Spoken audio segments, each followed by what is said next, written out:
चलिए बच्चों, अब हमारे क्वेश्चंस की शुरुआत हो चुकी है। अब हमारे क्वेश्चन कौन से आने वाले हैं? साइंस के क्वेश्चन शुरुआत हो चुकी है, यानी कि अब बहुत ही अच्छी तरीके से साइंस हम करेंगे।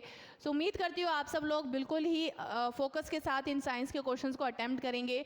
और अगर कोई भी गड़बड़ हो जाती है, यानी कि कोई भी दिक्कत हो जाती है आप लोगों को, तो डेफिनेटली आप पूछ सकते हैं, आप क्वेश्चन पूछ सकते हैं।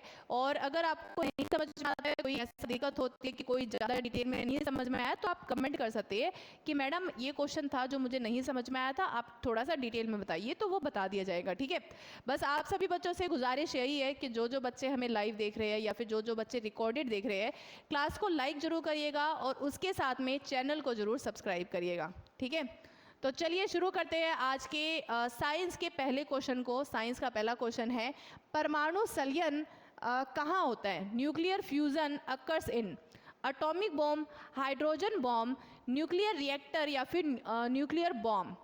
जी बच्चे, परमाणु संलयन कहाँ होता है?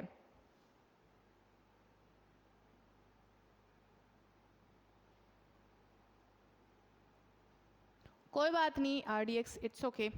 चलिए जल्दी से बताइए, न्यूक्लियर फ्यूजन कहाँ होता है?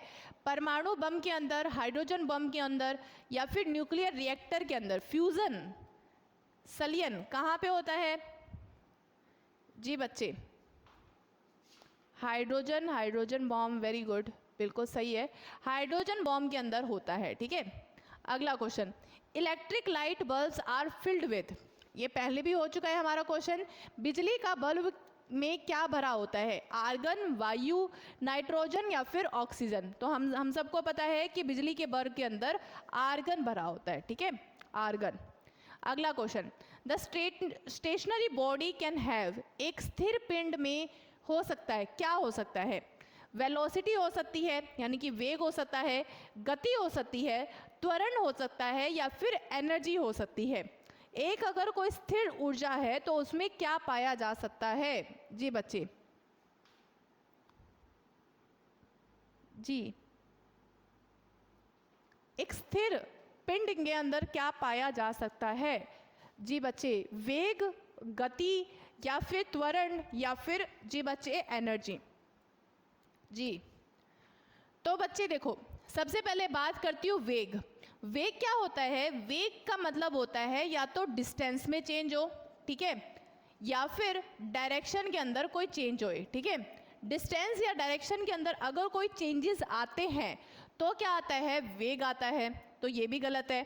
गति तो आएगी कैसे? गति के लिए थोड़ी सी मूवमेंट चाहिए, पर हमारी पिंड क्या है? स्टेशनरी है, स्थिर है, तो यानी कि गति आ नहीं सकती। त्वरण, करेक्ट। त्वरण क्या होता है? त्वरण होता है कि अगर वेग के अंदर कोई चेंज आए, ठीक है, वेग के अंदर कोई चेंजेस आ रहे हैं, कुछ परिवर्तन हो रहा है, तो क्या होएगा? त्वरण आएगा। तो अगर वेग ही नहीं है तो त्वरण कैसे आएगा? ये भी नहीं आ सकता। तो आती है हमारे पास ऊर्जा। अब तुम बोलोगे कि मैडम स्थिर है तो उसके अंदर ऊर्जा कहाँ से आएगी? एक स्थिर बॉडी के अंदर भी ऊर्जा होती है। वो किस तरह की ऊर्जा होती है? वो पोटेंशियल एनर्जी होती है। ठीक है, संभावित ऊर्जा, पोटेंशियल एनर्जी, संभावित ऊर्जा। ठीक है, संभावित ऊर्जा, पोटेंशियल एनर्जी, जिसका फॉर्मूला क्या होता है? mgh, mass into gravity into height.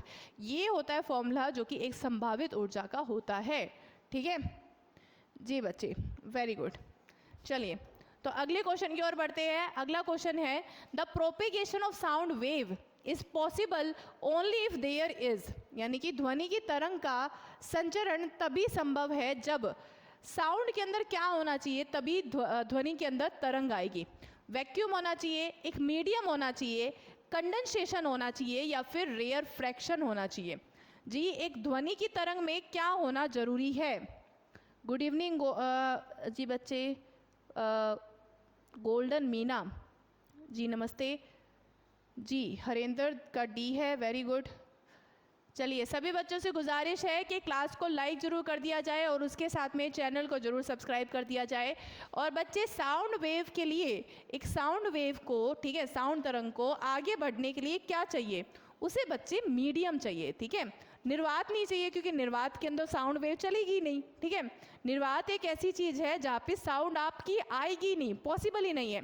तो कहाँ आ सकती है? एक माध्यम चाहिए, क्योंकि माध्यम की डेंसिटी के ऊपर डिपेंड करता है कि साउंड वेव कैसी चलेगी, ज़्यादा तेज चलेगी, कम तेज चलेगी, कैसी चलेगी, वो किसके ऊपर डिपेंड करता है, माध्यम की गति के ऊपर। तो इम्पोर्टेंट क्या है कि ध्वनि को चलाने के लिए उसके पास माध्यम होना जरूरी है।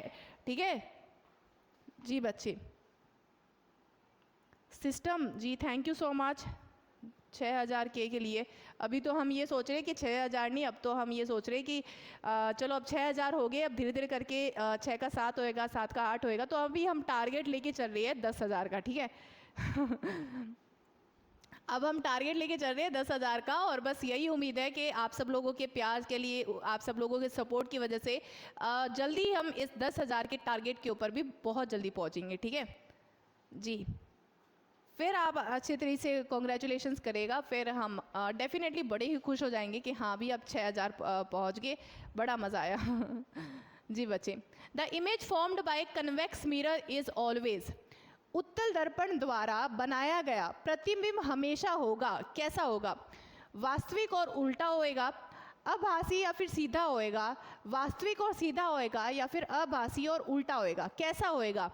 कन्वेक्स मिरर के द्वारा बनाया गया जो इमेज होएगी, जो प्रतिबिंब होएगा, वो कैसा दिखेगा आपको जी।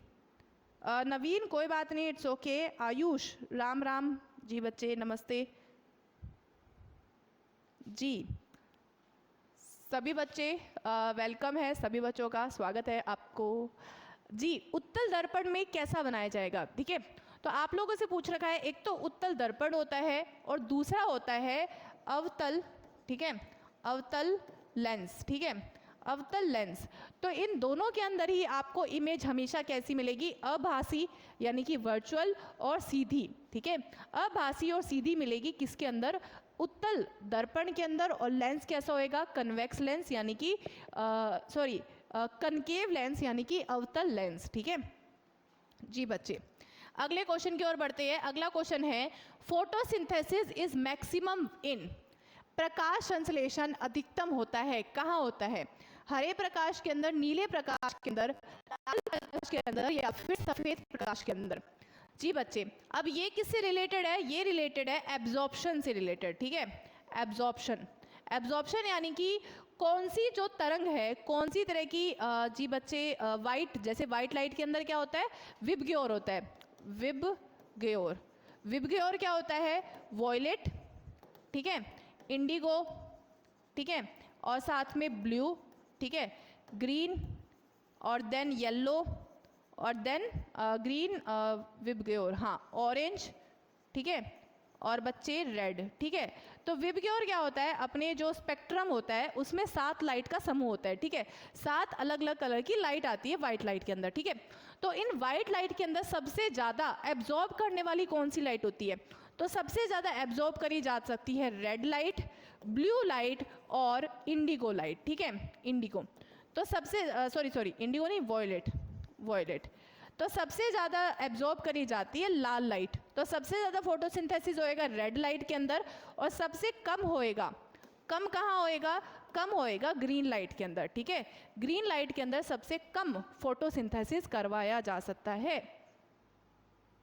हरा प्रकाश नहीं है बच्चे, हरा प्रकाश लगता है कि सभी के सभी, बट एक्चुअल में फोटोसिंथेसिस सबसे कम हो सकता है, सबसे ज़्यादा होता है रेड लाइट के अंदर, ठीक है, रेड लाइट के अंदर जी। अगला क्वेश्चन, अच्छा इसका हम एग्जाम्पल देख सकते हैं ना, जैसे हम सर्दियों में क्या करते हैं, गर्मियों में हम क्या करते हैं, गर्मियों में हम हरे कलर की क्या करते हैं, चादर लगाते हैं, करेक्ट। बहुत सारे घरों में क्या करते हैं, हरे कलर की चादर लगा देते हैं ताकि सूर्य से ज़्यादा प्रकाश ना आए, ठीक है। अब हरे कलर की चादर क्यों लगाएंगे, हो सकता है लाल कलर की लगा दे हम, क्या ही दिक्कत है, अगर लाल कलर कम रिफ्लेक्ट करता, कम एब्जॉर्ब करता, तो हमने हरे कलर की इसलिए लगाई है क्योंकि एब्जॉर्प्शन कम चाहिए, है ना, एब्जॉर्प्शन कम चाहिए, सूर्य से प्रकाश कम एब्जॉर्ब होए। अब सूर्य से कम प्रकाश एब्जॉर्ब होए उसके लिए हम हरे कलर की चादर लगाते हैं, अदरवाइज लाल कलर के लगाते हैं तो ज़्यादा सूर्य के प्रकाश एब्जॉर्प्शन होता, ठीक है, वो चीज़ हमें करनी नहीं है जी। मंथन पाटिल जय श्री राम, नमस्ते। अगला क्वेश्चन है आपका, yeast is important source of, खमीर निम्नलिखित में से डैश का महत्वपूर्ण स्रोत है, विटामिन सी, ए, डी या राइबोफ्लेविन? जी, यीस्ट या खमीर जिसे बोलते हैं वो बहुत ही इंपॉर्टेंट सोर्स है किसका? ओके, बहुत अच्छी बात है। राइबोफ्लेविन बिल्कुल सही है प्रीति, राइबोफ्लेविन का एक बहुत ही इंपॉर्टेंट सोर्स है। ठीक है, अगला क्वेश्चन क्या है? Polio drops are given to a child up to what age? Polio की दवा किस उम्र तक के बच्चों को दी जाती है? 3 साल, 5 वर्ष, 7 वर्ष या फिर 8 वर्ष की आयु तक? कितने वर्ष की आयु तक के बच्चों को पोलियो की ड्रॉप्स मिलती है? जी जल्दी से बताइए, कितने वर्ष की आयु तक के बच्चों को पोलियो की ड्रॉप्स मिलती है? पोलियो, तो कितने वर्ष की आयु तक के बच्चों को पोलियो की ड्रॉप्स मिलती है? तुम्हें मिली है पोलियो की ड्रॉप्स? अरे सभी को बच्चों को मिली होगी, ठीक है। और बच्चे मिलती है 5 वर्ष की आयु तक, ठीक है, 5 वर्ष की आयु तक में पोलियो निपटा दिया जाता है। अगला question, oxygenated blood enters the heart in which part? देखो ये अभी क्वेश्चन इतना मैं डिटेल में बता नहीं पाऊंगी क्योंकि पूरा हार्ट बना के समझाना पड़ेगा। जब मैं बायोलॉजी की क्लास लूँगी, मैराथन लूँगी, उसके अंदर बहुत डिटेल में बताऊंगी, ठीक है, बहुत डिटेल में आएगी हमारी बायोलॉजी की क्लास, ठीक है, तो उसके अंदर आएगा। अभी बता देती हूँ कि ऑक्सीजन युक्त रक्त जो है हृदय से किस भाग में प्रवेश करता है? राइट ऑरिकल, लेफ्ट वेंट्रिकल में, सॉरी राइट वेंट्रिकल में, लेफ्ट ऑरिकल में या फिर राइट वेंट्रिकल में? तो आता है बच्चे लेफ्ट ऑरिकल में, ठीक है, लेफ्ट ऑरिकल में ऑक्सीजनेटेड ब्लड आता है, ठीक है। अब इसको डिटेल नहीं बता सकती क्योंकि टाइम लगेगा, ठीक है, टाइम लगता है, वो मैं जब क्लास लूँगी, हमारी बायोलॉजी की मैराथन की क्लास होगी तो उसमें बताऊँगी मैं, ठीक है। चलो अगला क्वेश्चन है, rods and cones are the found in the layer of? जी बच्चे, छड़े और शंकु किस परत में पाए जाते हैं? किस परत में पाए जाएंगे?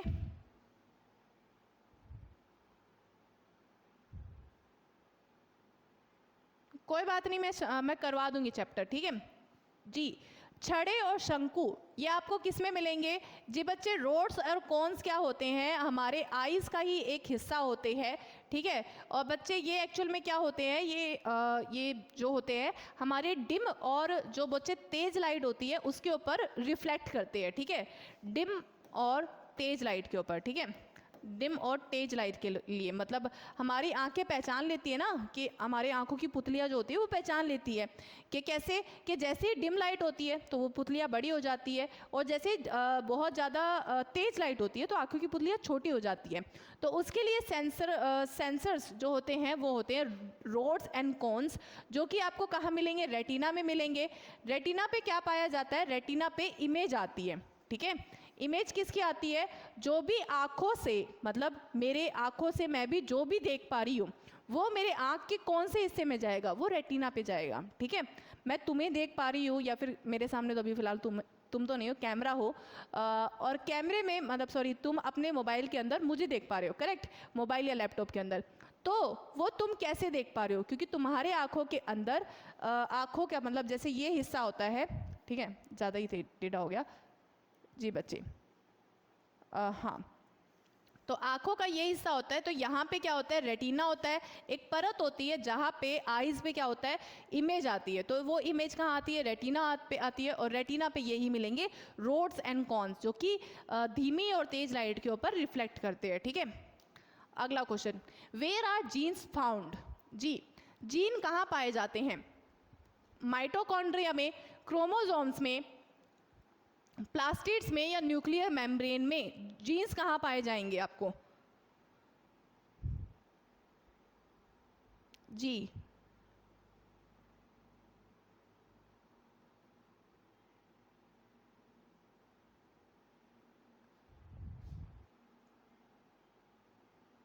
जीन्स कहाँ पाए जाएंगे? तो जीन्स पाए जाते हैं क्रोमोसोम्स के अंदर, और क्रोमोसोम्स कहाँ पाए जाते हैं? न्यूक्लियस के अंदर, ठीक है, न्यूक्लियस के अंदर क्रोमोसोम्स पाए जाते हैं, न्यूक्लियस के अंदर। अगला question, leaves are green due to the presence of which of the following? निम्नलिखित में से किसकी उपस्थिति के कारण पत्तियां हरी होती है? क्लोरोफिल के कारण, क्रोमोफिल के कारण, जी बच्चे सेफ्रोन यानी कि केसर के कारण, किसके कारण जो होती है पत्तियां हमें हरी दिखाई देती है? पत्तियां हमें हरी किसके कारण दिखाई देती है? तो पत्तियां हरी दिखाई देती है क्लोरोफिल के कारण, ठीक है।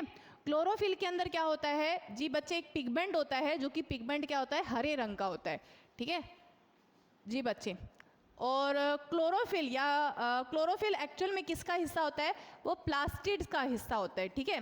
हमारे सेल के अंदर प्लास्टिड्स का हिस्सा क्या होता है? क्लोरोफिल होता है, ठीक है जी बच्चे। अगला है, आपसे पूछा गया है, insulin is use for the treatment of element, यानी कि इंसुलिन का उपयोग बीमारी की उपचार के लिए किया जाता है। किस बीमारी की उपचार के लिए इंसुलिन का प्रयोग किया जाएगा? जी बच्चे, आपसे पूछा गया है मलेरिया, मधुमेह, चेचक या यक्ष्मा, किस बीमारी की उपचार के लिए इंसुलिन का प्रयोग किया जाता है? तो आप सभी को पता है कि इंसुलिन क्या करता है? इंसुलिन सबसे पहली बात पैनक्रियाज में पाया जाएगा, ठीक है। कहाँ पाया जाता है? पैनक्रियाज में। और जो कि क्या काम करता है? इंसुलिन काम करता है हमारे शरीर के अंदर चीनी की मात्रा को कम करता है, ठीक है। और चीनी की मात्रा ज़्यादा कहाँ मिलेगी? डायबिटीज़ के अंदर मिलती है। जिन जिन लोगों को डायबिटीज़ होती है उनके पास चीनी की मात्रा ज़्यादा मिलती है, ठीक है जी बच्चे। ओह, तो आज की क्लास बस यहीं पे ख़त्म होती है। सो उम्मीद करती हूँ आप सब लोगों को क्लास अच्छी लगी होगी, और क्लास अच्छी लगी हो तो क्लास को लाइक और उसके साथ में चैनल को ज़रूर सब्सक्राइब करिएगा, ज़रूर सब्सक्राइब करिएगा, क्योंकि अभी बस हमारा एक टारगेट पूरा हुआ है, अभी तो और भी बहुत बड़े टारगेट पाने बाकी है। सो तुम्हारा भी इंडियन नेवी का है और मेरे साथ भी हमारे लिए भी बहुत इंपॉर्टेंट टारगेट है कि हम और भी जल्दी ज़्यादा से ज़्यादा ग्रो होए। तो बस आप लोगों से यही गुजारिश है कि क्लास को लाइक ज़रूर कर दे और उसके साथ में चैनल को ज़रूर सब्सक्राइब कर दे, ताकि हमारे ये जो वीडियोज़ है, ये जो क्लासेज़ है, ये और ज़्यादा से ज़्यादा बच्चों तक पहुँच सके, ठीक है। तो बस आप लोगों से यही गुजारिश है कि जब भी आए क्लास के अंदर, क्लास को लाइक ज़रूर कर दिया जाए और उसके साथ में चैनल को ज़रूर सब्सक्राइब कर दे जो बच्चे जुड़े हुए हैं, ठीक है जी बच्चे। और किसी को भी कोई भी दिक्कत हो या फिर कोई भी क्वेश्चन से रिलेटेड दिक्कत हो तो आप कमेंट कर सकते हैं, ठीक है। अभी अगर लाइव कमेंट में अगर मैं कोई कमेंट मिस कर देती हूँ तो आप जो नॉर्मल जो ऑफलाइन कमेंट होते हैं उसके अंदर देख सकते हैं। तो आप रिकॉर्डेड वीडियो के अंदर कमेंट करेंगे, मैं डेफिनेटली देख लूँगी और रिप्लाई भी कर दूँगी, ठीक है। और आप सब लोगों को जी बच्चे नोट्स कहाँ मिलेंगे? इस क्लास के नोट्स मिलेंगे एक चाणक्य विद्यापीठ के नाम से टेलीग्राम चैनल है, जहाँ पे आपको सारे नोट्स, सारे PDF अवेलेबल हो जाएंगे, ठीक है। आज की क्लास के भी और कल की क्लास के भी नोट्स और PDF मैं दोनों यहीं पे ही डालूंगी, ठीक है जी। नवीस कुछ बोल रहा है। जी नवीन, एकदम बेसिक से तो हमने क्लास ले रखी है, ठीक है बच्चे।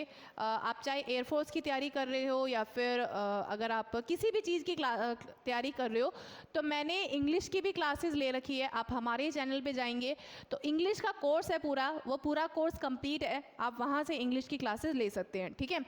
तो वो क्लासेस है, आप लोगों को कहीं से भी मतलब कोई भी दिक्कत नहीं आएगी। वो क्लासेस आपके सभी के एग्जाम्स के लिए परफेक्ट है, ठीक है। कोई भी एग्जाम की तैयारी कर रहे हो, ठीक है, बिल्कुल बेसिक से लिया हमने, बिल्कुल बहुत ज़्यादा बेसिक से। तो एक बार वो देख लीजिएगा, और अगर वो नहीं पसंद आती है तो फिर इंग्लिश एयरफोर्स के नाम से आप देख लीजिएगा, उसमें बहुत सारी क्लासेस अवेलेबल हो जाएगी, ठीक है। सो तब तक के लिए थैंक यू सो मच, शुक्रिया। अब मिलते हैं हम अगले ही कल होएगी हमारी 9 बजे की क्लास होएगी। सो तब तक के लिए बस thank you so much, have a good day and keep making notes and keep revising them, ठीक है। Thank you so much, bye.